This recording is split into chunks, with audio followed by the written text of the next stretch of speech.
Depression is your body saying, fuck you, I don't want to be this character anymore. You know, you should think of the word of depressed as deep rest. Deep rest. Your body needs to be depressed. It needs deep rest from the character that you've been trying to play.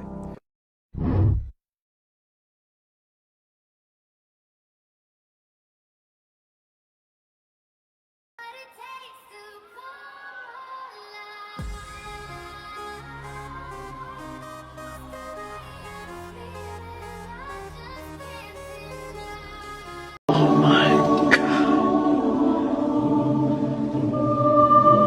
I get it. Here is how to reset your nervous system. So we are going to be stimulating these points here on our second knuckle. And what we're going to do is cross our fingers like this until all the knuckles are overlapping. And then we're going to apply some pressure and squeeze. And you're gonna feel probably some discomfort. These are all like pressure points or sensitive areas. And this is going to start down regulating your nervous system into that parasympathetic. You might start feeling your face relax or a bit of pressure in the head and just feeling overall more calm. So you're gonna do this for a minute. So just hang here and let me know in the comments if you felt anything.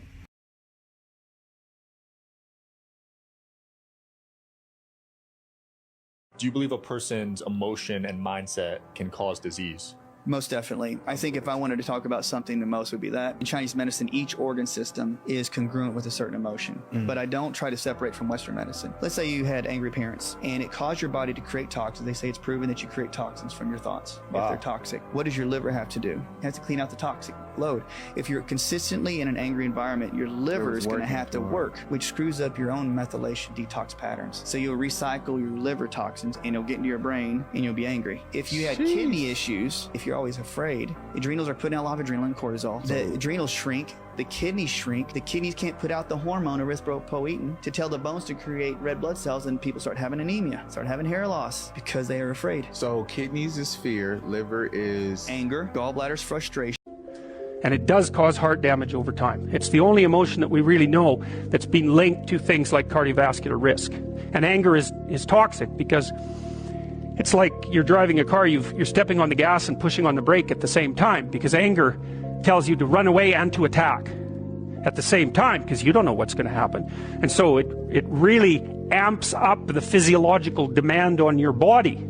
And so if you including your heart and your musculature. So if you stay like that for like 10 years, you know, you're going to age 20 years.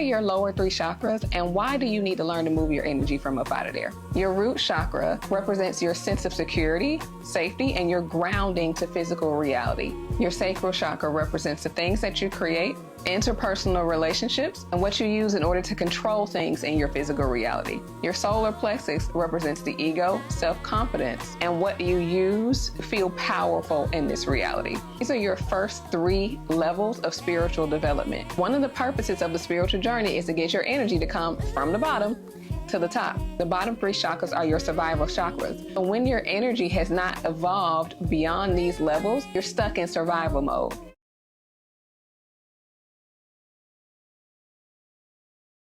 Well, what I found that every ache, pain, symptom of the body is a message that the subconscious is trying to give you. They're trying to tell you something. The only way it knows how, by using pain. Now, pain will get your attention, that's for sure. Right. And usually it'll be subtle at first. Just little things will happen, and you won't really pick up on it. they say they think they're being very clever. They think they're getting the message across, but human beings don't see it that way. No, we take an ibuprofen and go on.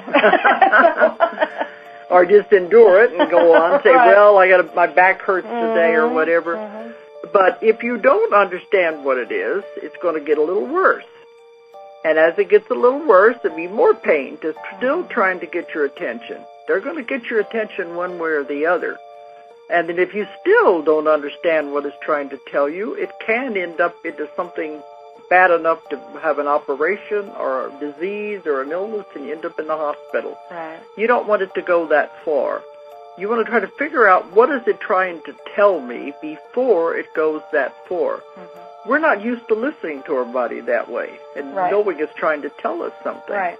Where you store trauma in your body and what it means about you. If you have jaw tension or TMJ, your boundaries have been crossed, you're angry about it, and you feel like you cannot express it. If you have neck and shoulder tension, you are highly empathic, highly anxious, you are carrying a lot of responsibilities, a lot of burdens, and you probably feel like you don't have much social support. If you have lower back pain, something in your life is making you feel unworthy, and you also may be worried about money. If you have hip and pelvic pain, you have a lot of untreated trauma, including childhood trauma. You may have experienced a big betrayal in your life, and you may also feel depressed. Take from this what resonates with you, and let me know what you think in the comments.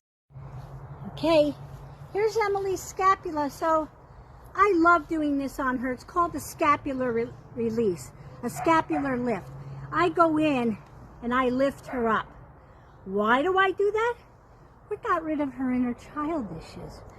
She's totally in love with herself, her parents, her family.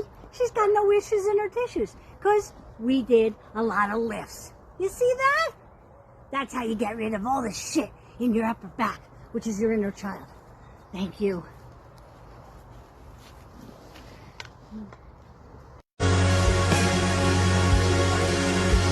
It's a process of empowerment.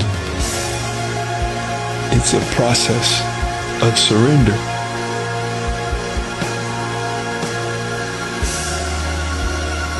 It's a process of letting go of past pain.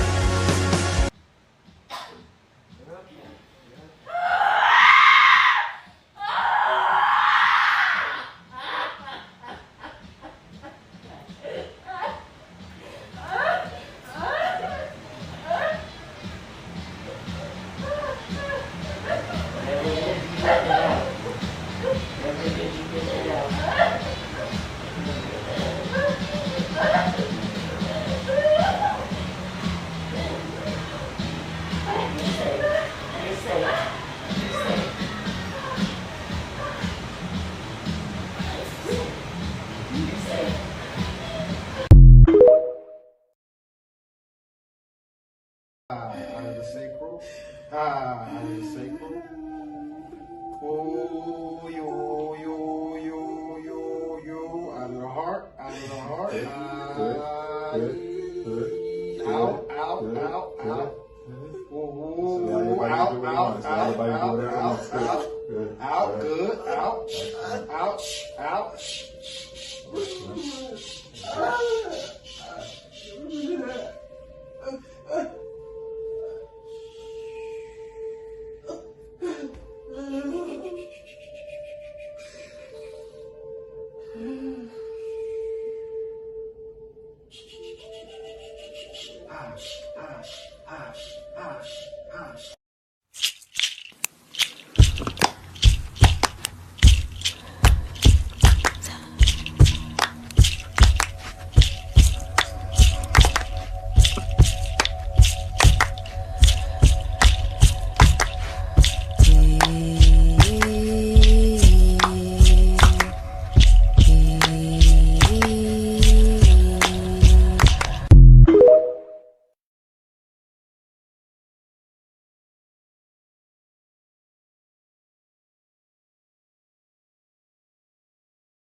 Anyone needs to go again.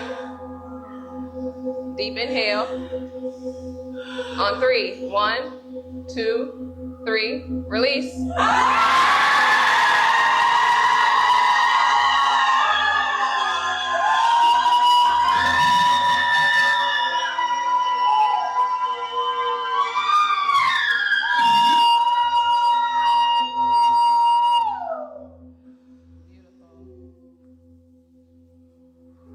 How is Qigong better than meditation? It's better in a sense where you're moving and shifting the energy versus meditation, you're just sitting there in a more relaxed state.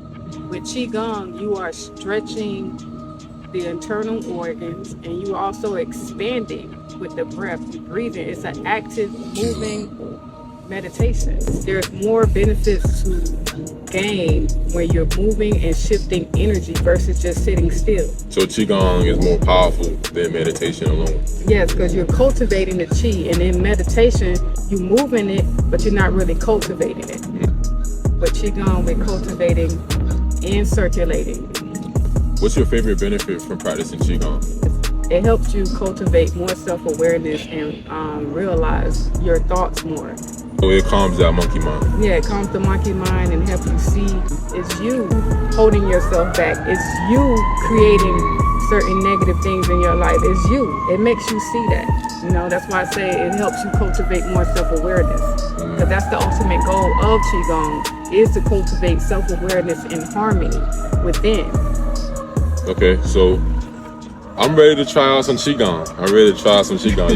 You gonna show us? Yes, you gonna I show got us? you. I'm gonna show you. Let's get it. The breath is very important with the physical movements. Very important. Expand. Exhale. Sink the Qi. Chest empty, abdomen full. Make sure you're filling up and you're sinking the Qi. Inhale. Chest full, abdomen empty. Expand.